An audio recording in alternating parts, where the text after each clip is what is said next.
What happens when a man, a millionaire who seemingly has everything, forgets the woman who helped him build it all? What happens when love curdles into contempt and a partnership becomes a prison?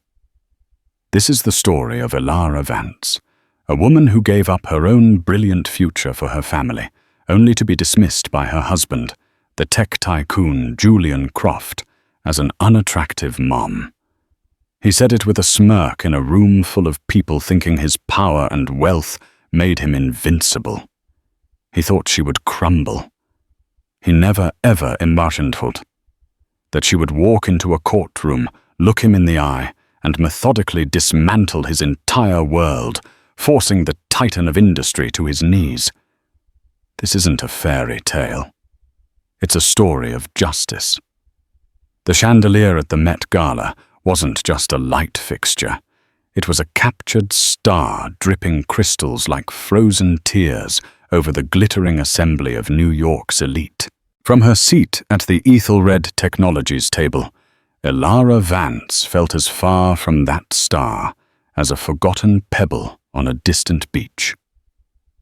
She watched her husband, Julian Croft, hold court.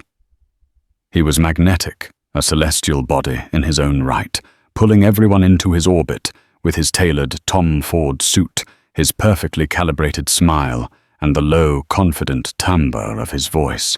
He was telling a story about closing a multi-billion-dollar deal in Tokyo, and the people around him, venture capitalists, socialites, a senator, were hanging on his every word. Elara adjusted the silk shawl over her shoulders. The dress, a deep sapphire, chosen by Julian's personal stylist, felt like a costume. It was beautiful, expensive, and utterly alien.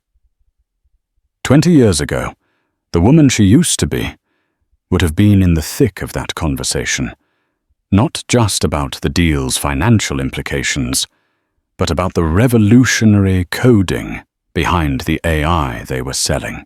20 years ago, Elara Vance was a name whispered with respect in the fledgling tech circles of Silicon Valley. She was the architect of the predictive algorithm that had become the bedrock of Julian's empire, Ethelred Technologies. But that Elara was a ghost, a faded photograph in an old album. Today, she was Mrs. Julian Croft, a title that felt both like a shield and a cage. Her life was a meticulously scheduled sequence of school runs for their children, Lily and Leo charity board meetings, where she was valued for her husband's checkbook and managing their sprawling 5-story townhouse on the Upper East Side. She had traded late-night coding sessions for late-night worries about Lily's calculus grades and Leo's persistent asthma. She had traded the thrill of a breakthrough for the quiet hum of a well-run household. She had done it willingly for love, for the family she and Julian had sworn to build together. And of course, Julian was saying, his voice rising with theatrical charm, "The real challenge isn't conquering the market, it's managing the home front." He laughed, a smooth, practiced sound. A few people chuckled politely. He turned his gaze, and for a moment, Elara felt a flicker of hope. He was going to acknowledge her, to include her. His eyes swept over her, and the warmth in them vanished, replaced by a cool, dismissive assessment. He gestured vaguely in her direction with his champagne flute. "My wife Elara, for instance. She's the CEO of our domestic world. A very, very different kind of enterprise." His smile tightened. A well-known fashion blogger, a woman named Chloe Chen, who was practically welded to her phone, looked from Julian to Elara, her expression predatory. "She must be so proud," Julian the senator boomed. "A strong woman behind a strong man." Julian took a sip of his champagne, letting the comment hang in the air. "She has her hands full, that's for sure. It's a full-time job turning from a vibrant woman into, well, an unattractive mom. The words, though spoken with a veneer of jest, landed in the center of the table with the force of a grenade. The polite chuckles died. The senator cleared his throat. The venture capitalist suddenly found the pattern on his plate fascinating. Silence, thick and suffocating, descended. It was a joke, of course. A rich man's casual, cruel joke. But to Elara it felt like a public execution. Unattractive mom. The two words echoed in the cavern of her mind, shattering the carefully constructed glass walls of her life. It wasn't just the insult. It was the public nature of it. It was the casual flick of his wrist as he dismissed her entire existence, her sacrifices, her identity, into a single ugly caricature. He didn't see the woman who had proofread his business plans until 3 a.m., who had held his hand through failed funding rounds, who had coded the very heart of his success on a clunky desktop in their tiny Palo Alto apartment. He saw a faded, functional object, an unattractive mum. She felt a hot flush creep up her neck, a familiar wave of shame and anger that she had learned to swallow for 2 decades. She looked at Chloe Chen, who was now typing furiously into her phone, a smug little smile playing on her lips. The grenade had gone off, and the shrapnel was already flying through the digital world. Elara stood up. The movement was so abrupt that her chair scraped loudly against the marble floor, drawing every eye. Julian's smile faltered. He looked at her annoyed, as if a servant had just dropped a tray of glasses. "Excuse me," Elara said, her voice surprisingly steady, though her heart was hammering against her ribs like a trapped bird. She didn't look at any of them. She looked past the captured star of the chandelier toward the massive arched doorway. She walked away from the table. She could feel Julian's glare, a physical force boring into her back. She could feel the pitying and curious stares of the other guests. She kept walking past the clusters of couture and celebrity through the grand hall and out into the cool, damp night. The doorman, startled, rushed to hail her a cab. "The Croft car is waiting, ma'am," he said, confused. Julian never let her take a cab. It wasn't part of their image. "I'm not Mrs. Croft tonight," she said, the words feeling foreign and powerful on her tongue. A yellow cab swerved to the curb. She got in the worn vinyl of the seat, a shocking welcome comfort after the stiff silk of the gala.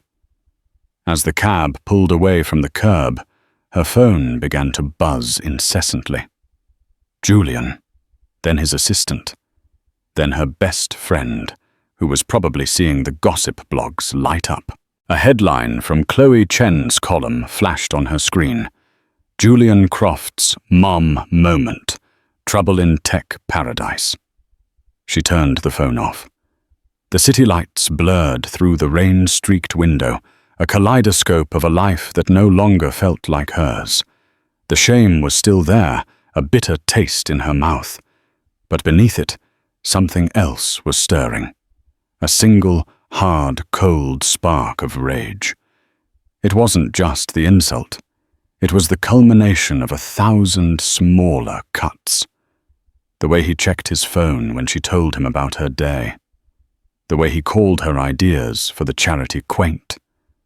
The way he introduced her as the one who keeps me grounded, as if she were a lead weight, not a partner. The way he had slowly, methodically erased her from the story of their success, recasting himself as the lone genius. The cab driver glanced at her in the rearview mirror. "Everything okay, lady?" Elara met her own eyes in the mirror. She saw the face of a 45-year-old woman, tired and heartbroken. She saw fine lines around her eyes, from worry and from laughter that had long since faded. She saw the ghost of the brilliant girl she once was. Unattractive mom. "Everything," she said, and her voice was no longer just steady. It was firm. "Is about to change." When she arrived back at the empty townhouse, the kids were with her mother for the weekend. She didn't go to their master suite. Instead, she walked up the winding staircase to the 5th floor, to the attic. It was her space, the one part of the house Julian never entered, filled with old furniture, the children's outgrown toys and dusty boxes. She went to a large cedar chest in the corner. Kneeling on the floor, she ran her hands over the familiar wood before lifting the heavy lid. The scent of old paper and memories washed over her. She pushed aside stacks of Lily's and Leo's artwork, old photo albums, her college textbooks. At the very bottom, wrapped in oilcloth, was an old laptop, a clunky, heavy machine from the late 90s. Next to it was a hard-bound black notebook. She sat on the dusty floor, the sapphire dress pooling around her, and opened the notebook. Her own neat, small handwriting filled the pages. Complex equations, flowcharts, lines of code. The nascent thoughts, the foundational architecture of the Ethelred algorithm. It was all there in her hand. On the first page, she had written Project Prometheus, JC and EV, Julian Croft and Elara Vance. She had been Prometheus stealing fire from the gods of code and giving it to him. And like Prometheus, she had been chained to a rock for her trouble, left to be pecked at by the vultures of his ego. She took a deep, shuddering breath. The spark of rage was now a steady, burning flame. He had called her an unattractive mom. He had forgotten who she was. He had erased her. Fine. She would spend every last cent he was forced to give her to remind him. She pulled her phone from her clutch, turned it back on, and ignored the flood of notifications. She scrolled through her contacts past the caterers, the florists, the other parents from the PTA. She stopped at a name she hadn't called in 15 years, Evelyn Reed. Evelyn had been her roommate at Stanford, a fiercely intelligent take-no-prisoners woman who had gone on to law school while Elara had chosen love and partnership with Julian. The last Elara heard, Evelyn was a shark, one of the most feared divorce attorneys in New York City. A woman who didn't just win cases, she eviscerated her opponents. Elara's finger hovered over the call button. This was the point of no return. This was the first step off the cliff. She thought of Julian's smug face. She thought of the words, unattractive mom. She pressed the button. It rang twice. Reed, a sharp voice, answered even at this late hour. Evelyn Elara, said the name, a key turning in a long, rusted lock. It's Elara. Elara Vance. There was a pause on the other end. Not of confusion, but of calculation. Vance, Evelyn finally said, her tone unreadable. I've been wondering when you'd call. Evelyn Reed's office was the antithesis of Elara's life. Located in a sleek, minimalist skyscraper overlooking Bryant Park, the space was all sharp angles, cold glass, and monochrome art. There were no dusty cedar chests here, no sentimental clutter. There was only the quiet, lethal hum of focused power. Evelyn herself was the same as Elara remembered from Stanford. Piercing eyes, a razor-sharp bob of dark hair, and a presence that seemed to suck all the excess oxygen out of a room. She wore a tailored grey suit that looked like it could deflect bullets. I've been wondering when you'd call Evelyn, repeated, gesturing for Elara to sit on a severe-looking leather sofa.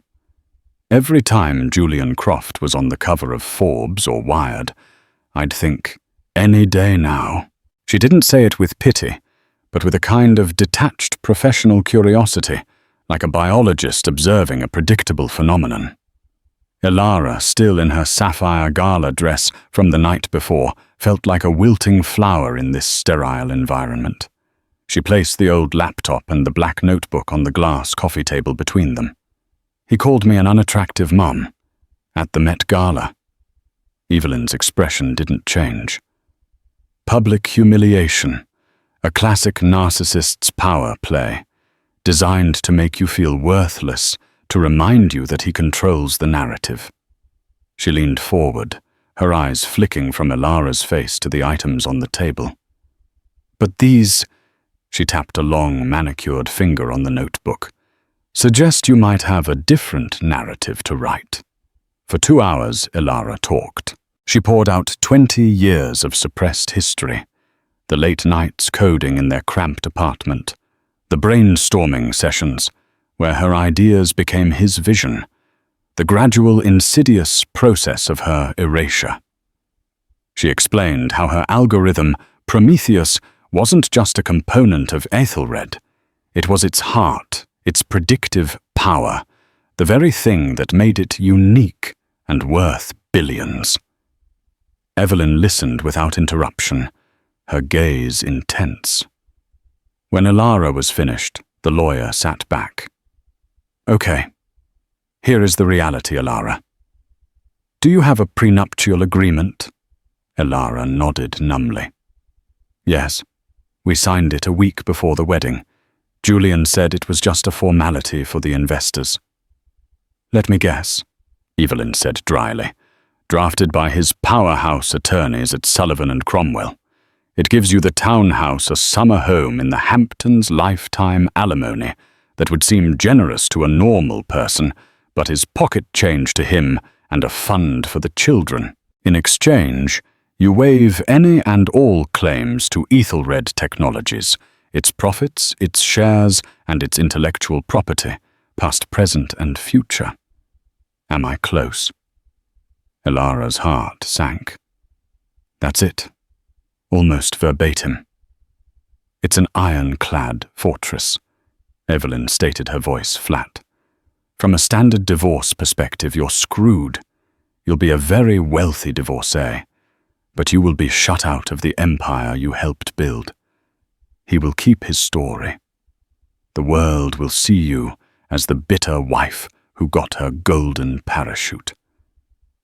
That is unless... Her eyes moved back to the notebook. This isn't just a divorce. It's a corporate theft case, masquerading as a domestic dispute. She picked up the notebook, handling it with a reverence that startled Elara. She flipped through the pages, her sharp eyes scanning the equations and flowcharts. This is your hand, yes. And the laptop. The original code is on there. The first working model of Prometheus. It has time-stamped files. Evelyn stood up and began to pace. His lawyers will say it was a gift, work for hire done out of love, a contribution to the marital enterprise, all covered by the prenup. They will bury us in motions. They will paint you as delusional. She stopped and stared at Elara. This will be a war. He will use your children against you. He will use the press.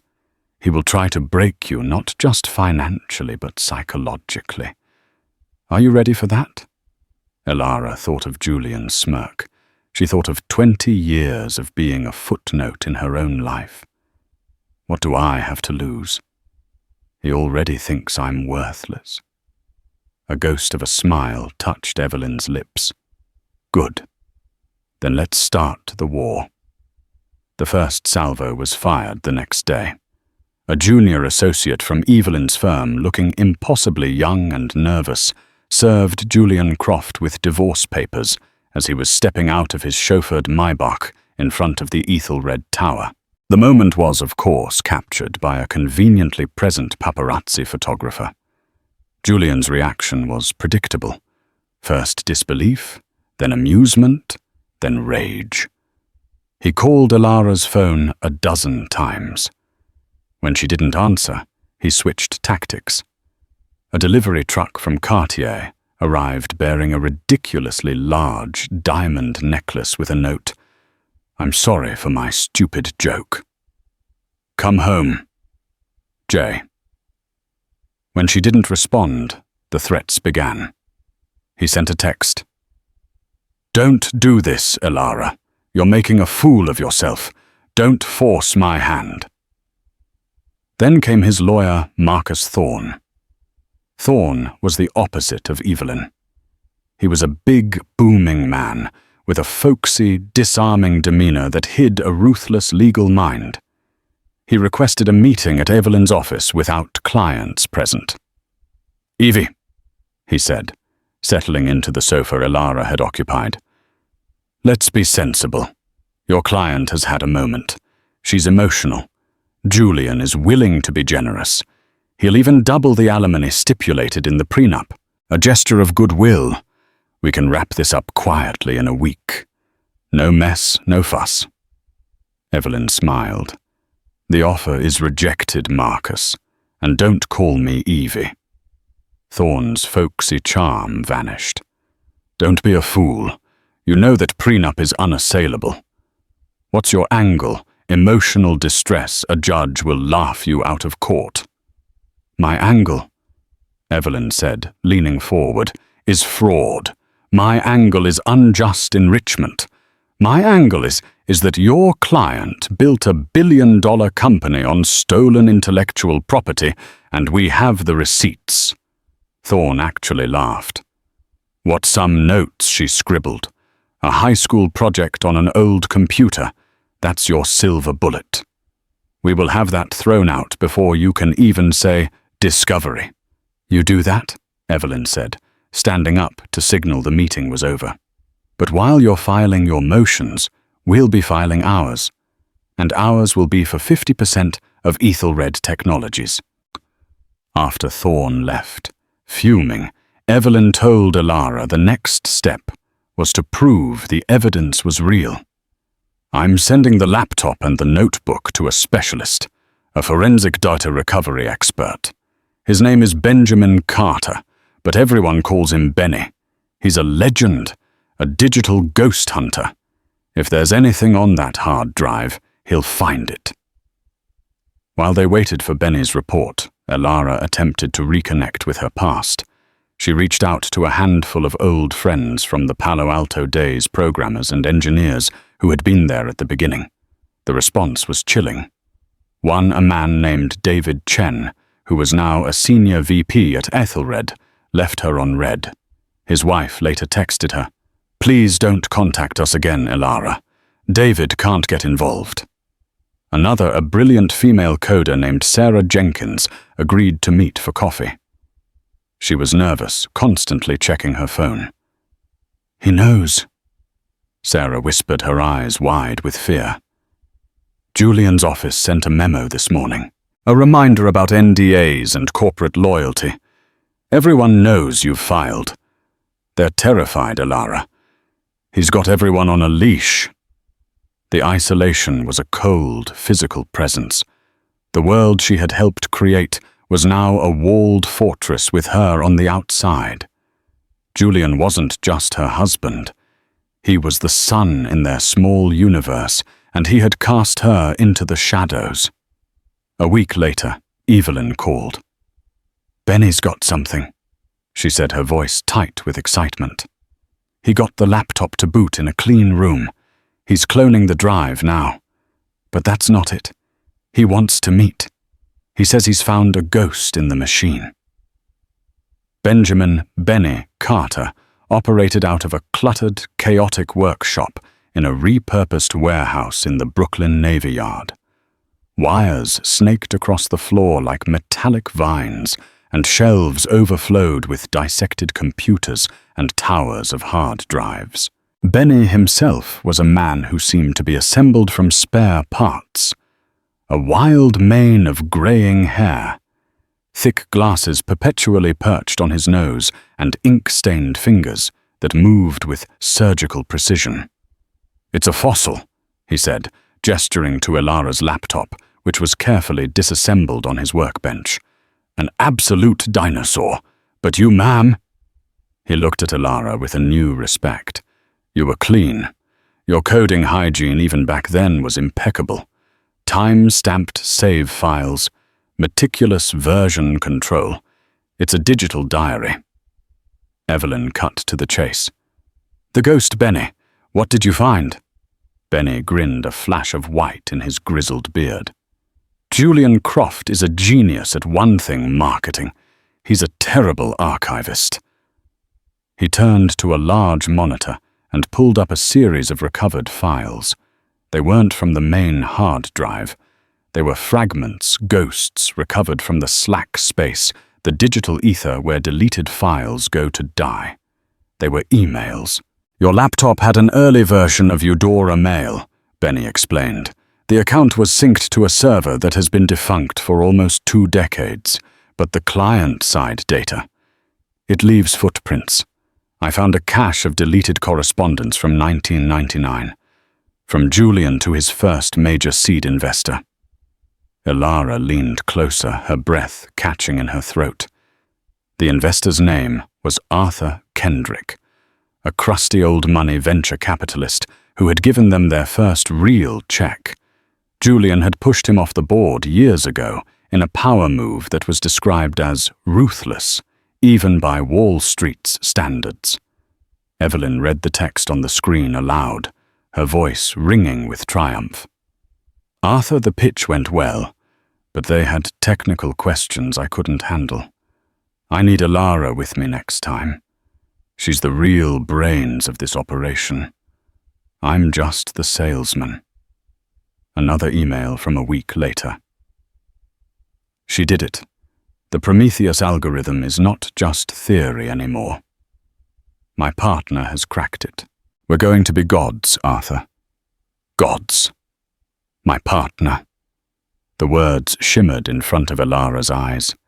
He had called her his partner. He had admitted she was the brains. It was all there in black and white, a digital ghost rising from the past to testify. "This," Evelyn said, her voice a low, dangerous purr, "is the cannon that blows the fortress walls down." He perjured himself the second he signed that prenup, claiming sole ownership of the IP. As the legal case gained momentum, Elara began her own reconstruction. The public humiliation at the gala had been a baptism by fire. The woman who walked out of the Met that night was not the same one who had walked in. She started with her body. The unattractive mom began waking up at 5 a.m. for brutal sessions with a personal trainer, trading sleepless nights of worry for the satisfying burn of muscle fatigue. She sold a few pieces of jewelry. Julian had given her pieces that felt more like branding than gifts, and used the money to hire a stylist. Not someone to dress the part of Julian Croft's wife, but someone to help her find Elara Vance again. The soft, matronly clothes were replaced with sharp, structured pieces in bold colors. More importantly, she started to code again. She bought a new, high-powered laptop and spent hours every day catching up on 2 decades of technological evolution. The languages had changed, the platforms were different, but the fundamental logic, the elegant dance of cause and effect, was still there in her mind. Her fingers, at first clumsy on the keyboard, soon flew the muscle memory of a past life flooding back. She wasn't just doing it for the case. She was doing it for herself, reclaiming the part of her identity she had so willingly sacrificed.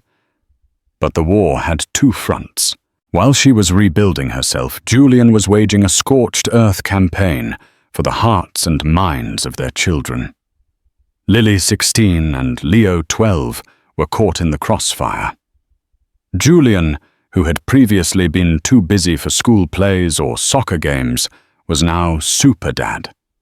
He took them on spontaneous trips to Paris on a private jet, bought Lily a vintage convertible for her birthday, and secured Leo a private meet and greet with his favorite basketball team. His narrative was simple and poisonous. Your mother is angry. She's trying to take everything from us because I made a silly joke. She's being selfish and destroying our family. The poison worked. Lily, already navigating the treacherous waters of adolescence, became sullen and resentful. "Why are you doing this, Mom?" she demanded one afternoon, standing in the doorway of Elara's new, smaller apartment. "Dad's sorry. All my friends are talking about it. Chloe Chen is writing articles about you. You're making everything awful." "Lily, this is more complicated than a joke," Elara tried to explain, her heart aching. "This is about my work, about what I built." "You didn't build anything," Lily shot back, her voice dripping with teenage scorn. "You planned parties. Dad built the company. That's what everyone knows." The words were a dagger twisting in the exact same wound Julian had opened. He wasn't just stealing her past. He was using their children to gaslight her present. The breaking point came during the deposition phase. Julian, flanked by Marcus Thorne, and a team of lawyers swaggered into the conference room. He was preparing for a hostile takeover of a rival company and treated the divorce proceedings as an annoying gnat buzzing around his head. Evelyn, cool and methodical, began her questioning. She led him through the early days, letting him build his own myth. He spoke of his vision, his tireless work, his genius. "And what was Mrs. Vance's role in this period?" Evelyn asked calmly. Julian chuckled a patronizing sound. "Elara. She was my rock, incredibly supportive. She kept our home life stable so I could focus on the real work. She was a wonderful mother." "So her contributions were purely domestic?" "Entirely," Julian said with a confident smile. Evelyn slid a copy of the black notebook across the polished table. "Can you identify this?" Julian glanced at it. "Ah, yes. One of Elara's old journals. She was always doodling. Very creative." "Doodling?" Evelyn raised an eyebrow. "Mr. Croft, are you telling this deposition under oath that these complex algorithms and lines of code are girlish scribbles?" Marcus Thorne shifted uncomfortably, but Julian waved him off. The arrogance of the man was a force of nature. "I'm saying my wife had hobbies. I indulged them. I bought her a computer she tinkered. It was sweet. It had no bearing on the professional high-level work I was doing at Ethelred." He had done it. He had walked right into the trap. Under oath, he had dismissed her life's work as a trivial hobby. He had committed perjury. Evelyn locked eyes with Elara from across the room. The ghost in the machine was about to speak, and Julian had no idea he was already a dead man walking. The conference room felt like a pressurized airlock. Outside, the sounds of New York City were a distant, muffled hum. Inside the silence was an entity in itself, broken only by the rustle of paper and the soft click of a stenographer's keyboard. Elara sat beside Evelyn Reed, her back ramrod straight, her hands clasped calmly in her lap. Across the vast, polished expanse of the mahogany table, Julian Croft lounged in his chair, a study in performative nonchalance. He was flanked by Marcus Thorne, whose professional bonhomie seemed strained today, and a team of 3 junior lawyers who looked like they had been dressed by the same tailor and given the same stern haircut. Julian's gaze swept over Elara. A flicker of contempt mixed with annoyance, as if she were a piece of modern art he had been forced to appreciate. For Elara, this room was the culmination of a life unlived. Every quiet sacrifice, every swallowed retort, every moment she had stood in his shadow had led to this sterile, soulless space. She felt a tremor of the old fear, the conditioned impulse to placate him, to make herself smaller. But then she remembered the attic, the cold weight of the old laptop, and the furious, liberating clarity that had followed. She met his gaze, holding it, until he looked away first, a small victory that sent a surge of strength through her veins.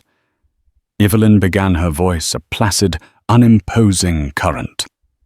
"Mr. Croft, could you please state your full name and current position for the record?" He did so, his voice resonating with the self-assured baritone that had charmed investors and journalists for 2 decades. For the next hour, Evelyn led him on a leisurely stroll down memory lane. She prompted him to recount the creation myth of Ethelred Technologies, a story Julian had polished to a high sheen over the years. He spoke of sleepless nights, fueled by vision of being the lone genius in a garage Elara wryly noted that their Palo Alto apartment never had. He painted a portrait of himself as a revolutionary, a titan forging an empire through sheer force of will. "It sounds like an incredibly demanding period," Evelyn commented, her tone gentle. "And what was Mrs. Vance's role during these formative years? How did she contribute to the venture?" Julian smiled, a magnanimous, patronizing expression. "Elara was my anchor, my rock. She was magnificent on the home front. She understood that my work required absolute focus, and she created a sanctuary, a stable environment that allowed me to innovate. Her support was immeasurable." He used the word support as if describing a piece of foundational scaffolding, essential but ultimately hidden and unremarkable once the grand structure was complete. So to be clear, her contributions were entirely domestic and emotional in nature. Evelyn pressed her pen poised over her legal pad. "Entirely," Julian confirmed with a definitive nod. "She was a wonderful wife and in time a wonderful mother. That was her domain. So she had no involvement in the technical aspects, the coding, the architectural design of the core software." A small, dismissive laugh escaped Julian's lips. "Elara, goodness no. She wasn't an engineer. She wouldn't have known where to begin." Evelyn slid the black, hard-bound notebook across the table. It came to a stop directly in front of him. "Can you identify this object Mr. Croft marked as Exhibit A?" Julian glanced down at it, a flicker of recognition in his eyes. He picked it up, hefting its weight. "Ah, yes. I remember this. One of Elara's old journals. She was always doodling, keeping diaries. Very creative."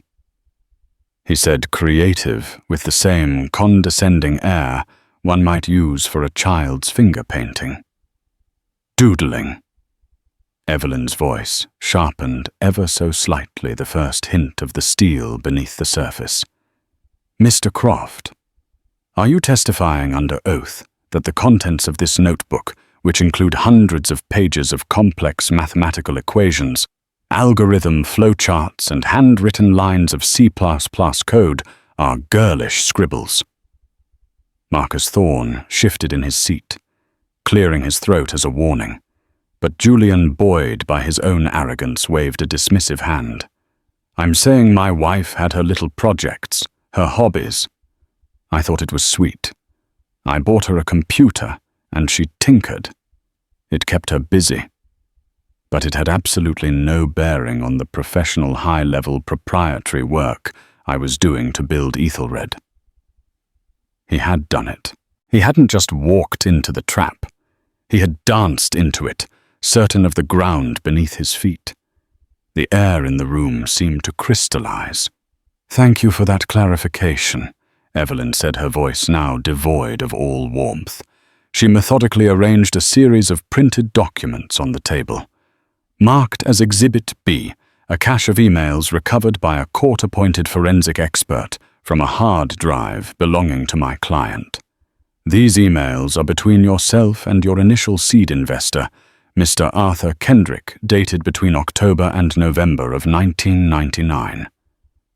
Thorne shot to his feet, his chair scraping loudly against the floor. "Objection. We contest the authenticity of these documents. We've had no time to review them. They could be forgeries." "Sit down, Marcus," Evelyn commanded, her voice cutting through his bluster. The full unredacted forensic report, including Benny Carter's sworn authentication of every file, was messengered to your office at 8 a.m. this morning. Failure to read your mail is not grounds for an objection." She turned her piercing gaze back to Julian, whose face had gone unnervingly still. "Mr. Croft, please read the highlighted portion of the email, dated October 17th, 1999, aloud for the record."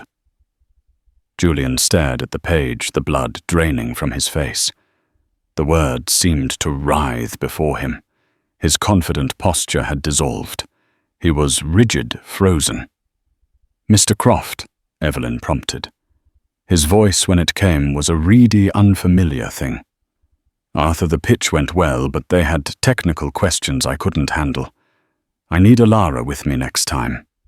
She's the real brains of this operation. I'm just the salesman." "The real brains," Evelyn repeated, letting the words echo in the silent room. "An interesting assessment of a woman who wouldn't have known where to begin. Please proceed to the next email, dated November the 3rd. Julian swallowed his hand, shaking slightly, as he reached for the next page. He read in a choked whisper. "She did it. The Prometheus algorithm is not just theory anymore. My partner has cracked it. We're going to be gods, Arthur. Gods." "My partner." Elara closed her eyes for a second, the forgotten words a balm on a 20-year-old wound. "So, Mr. Croft," Evelyn leaned forward, her voice a lethal whisper, "I'm a little confused, and I hope you can help me and the court understand. Which testimony is the truth? Was your wife a doodling hobbyist whose contributions were purely domestic, as you swore under oath 10 minutes ago? Or was she your partner, the real brains of the operation, the one whose genius you used to secure your first $2 million in funding? Because perjury is a serious crime, and you, sir, have just committed it." Julian looked wildly at Thorne, who was pale and sweating his legal strategy, not just in tatters, but incinerated. He opened his mouth, then closed it again. He was a leviathan, beached and suffocating on the dry land of his own lies. "Memories can be faulty," Evelyn continued smoothly, as if sensing his desperation. "It's understandable. 20 years is a long time, which is why we thought it might be helpful to consult someone with a more direct recollection of events." She nodded toward the conference room door. "We decided to ask Mr. Kendrick himself." The door swung open. Arthur Kendrick, now in his late 80s, and leaning heavily on a carved mahogany cane, walked slowly into the room. He wasn't there as a witness. Thorne would have had grounds to object, but his presence was a tactical masterstroke. He was a living, breathing spectre of Julian's deceit. He looked at Julian, his eyes filled not with anger, but with a profound, weary disappointment that was somehow far more devastating. "Mr. Kendrick has provided us with a sworn affidavit," Evelyn announced, placing the document on the top of the pile. "It confirms he only invested after a 2-hour technical deep dive call, not with you, Mr. Croft, but with my client, Ms. Vance. It states, and I quote, 'Julian was the showman, but Elara was the architect. It was her mind I was betting on.'" The room was silent, save for the sound of Julian's ragged breathing. This was the moment. Elara stood up. Her movement drew every eye. The crimson dress she wore was a declaration. She walked around the table, her heels clicking with quiet purpose on the hardwood floor, until she stood directly across from her husband. "The recursive function," she said, her voice clear and resonant, no longer the timid whisper he was used to, but the firm tone of a creator describing her work. "The one that analyzes stochastic market variables to predict consumer behavior with 94% accuracy. You told me it was too complex, that it was a theoretical dead end, But that function, my function, is what Ethelred sold to Panasonic for $300 million in your first major licensing deal. You called it Croft's Gambit in the press release. She took another step closer. The dynamic data sourcing protocol that allows the system to learn. You told me it would drain too many resources. I rewrote it on a weekend while Lily had the flu and made it 80% more efficient. That protocol is now the core of Ethelred's entire cloud services division, the one that generates over $1 billion in annual revenue. She looked him dead in the eye, stripping away the myth, the brand, the carefully constructed facade, until only the man remained small and frightened and false. You didn't just lie to the investors, Julian. You didn't just lie to the world. You built your life on a lie so vast that you eventually believed it yourself. You didn't just steal my work. You tried to steal my history. You tried to erase me. But you can't erase the truth. She held his gaze for a final searing moment, then turned her back on him. She walked toward the door, her posture radiating a power he had never known she possessed. She didn't slam it. She simply opened it, walked through and closed it softly behind her, leaving Julian Croft alone in the ruins of his kingdom with nothing but the echo of her words and the crushing weight of the truth. She didn't look back. She didn't need to. For the first time in 20 years, she felt whole. The hours following the deposition were a blur of frantic, capitulating energy from the other side. The kill shot had landed. Julian Croft's meticulously constructed world had been fractured down to its very foundation, and the cracks were spreading at an alarming rate.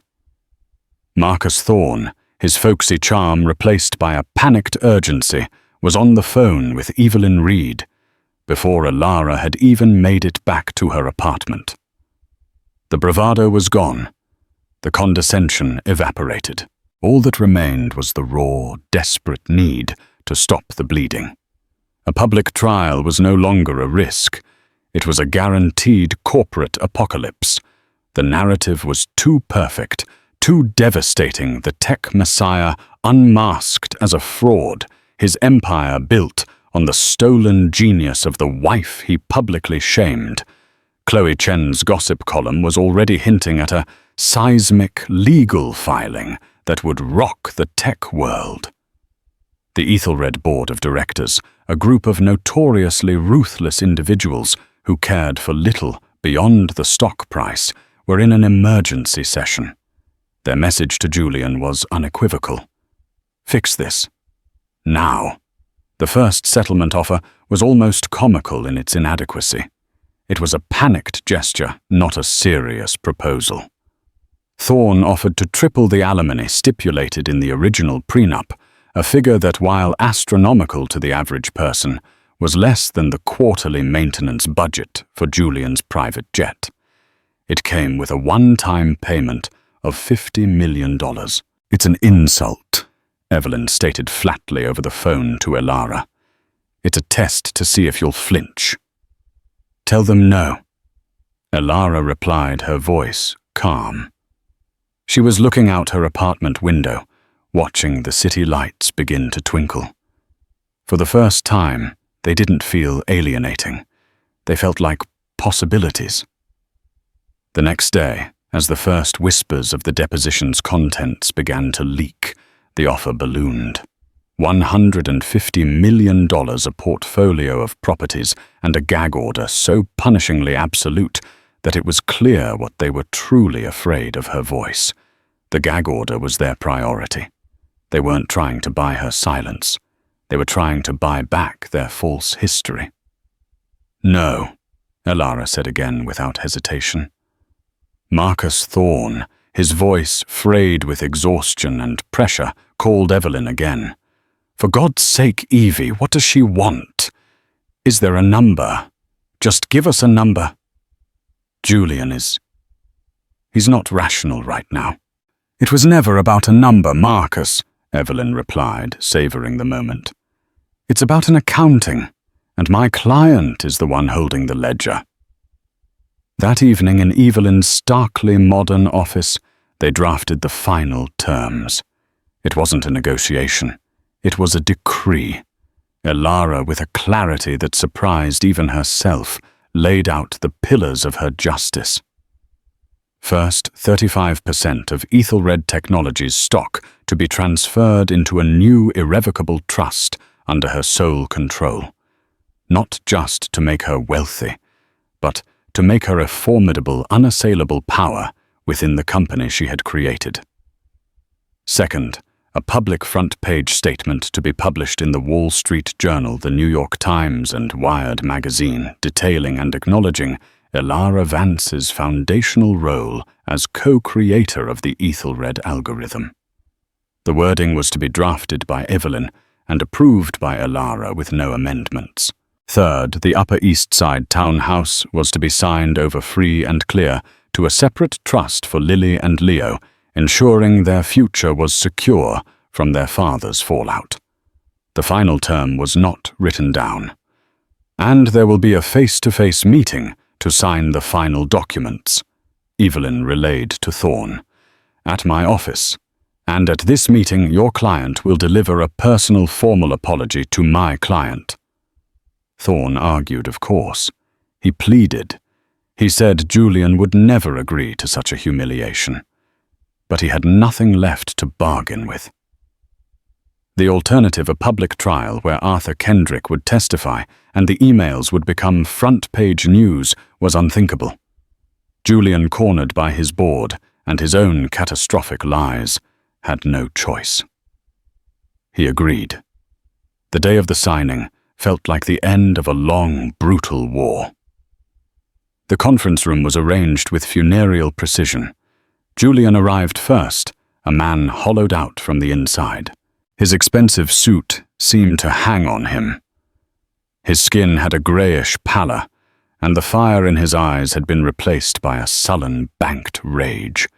He looked at the panoramic view of the city, not as a king surveys his kingdom, but as a deposed tyrant remembers his exile. Elara arrived 5 minutes later. She entered the room with a quiet grace that commanded more attention than Julian's bluster ever had. She wore a simple, elegant white dress, a stark contrast to the crimson declaration of the deposition. Today was not about war. It was about peace, a peace she had fought for, and won.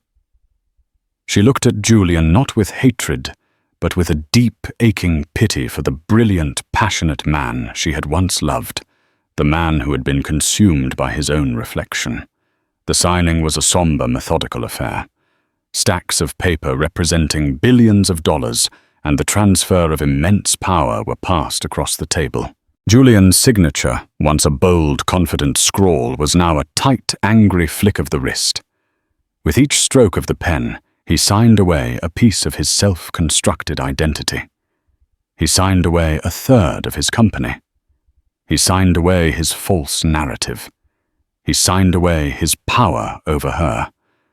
When the last document was initialed, a heavy silence descended. Marcus Thorne cleared his throat, a nervous, papery sound. My client is prepared to offer his apology now." Julian kept his eyes fixed on the grain of the mahogany table. He mumbled the words barely audible, a string of sounds devoid of meaning or remorse.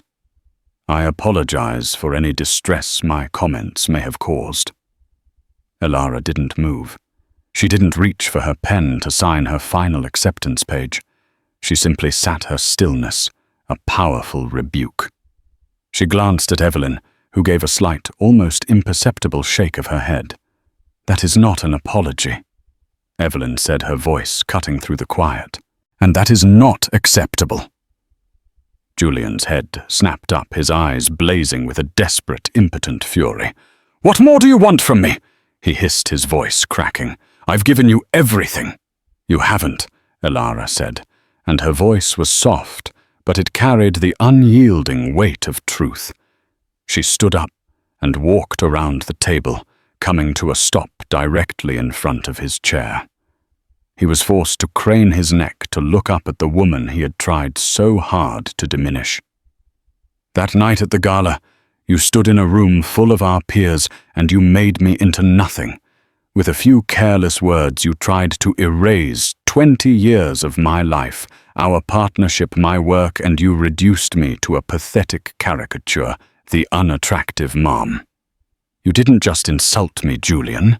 You tried to invalidate my very existence to get a cheap laugh. So a cheap, mumbled, legally vetted statement is not going to suffice."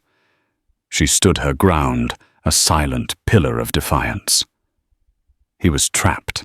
He looked to his lawyers, but they were staring at their notes, at their shoes, at anything but him. He was utterly, finally alone. A king with no courtiers, powerless before the woman he had wronged. "You will apologize to me," Elara commanded, her voice steady and clear. "To my face, and you will do it properly." The final agonizing battle was fought within Julian himself. A long moment stretched thick with his humiliation. His jaw clenched and unclenched. The air in the room crackled with the force of his imploding pride. Then, with a choked, guttural sound of utter and absolute defeat, Julian Croft did the unthinkable. He pushed his chair back, the sound scraping across the floor like a scream. He rose unsteadily, and then slowly, stiffly, he slid from his feet onto the plush, expensive carpet. He knelt. The billionaire knelt before his wife.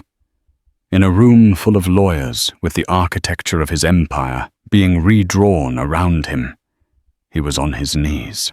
He looked up at her, his face a twisted mask of fury, shame and disbelief at his own capitulation.